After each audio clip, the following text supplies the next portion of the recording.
everybody. I know it's been a long time since I've showed you a painting, but we're going to do this one right here. It's a photograph I found online that I absolutely love. And I have started the background right there. So we're going to get started on this and let's see what we can come up with together. All right, thanks. Bye.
Hi everybody, hope you can see me.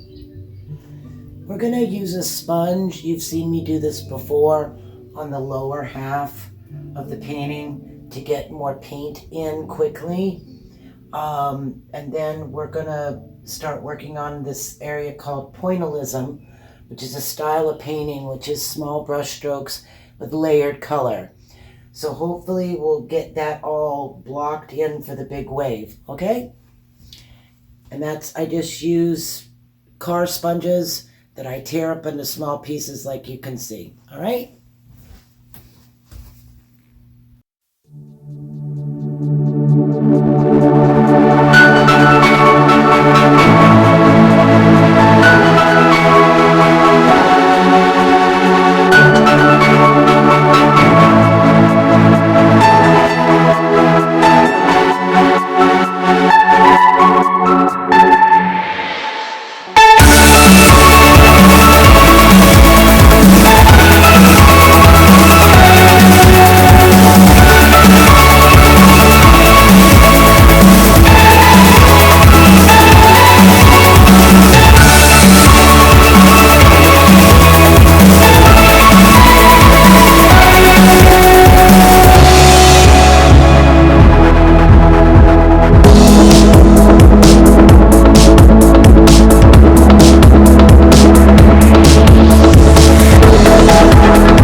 think. Please like, subscribe, hit the bell notification, hit the thumbs up notification, and let me know what else you'd like to see. All right, guys. Talk to you later. Bye.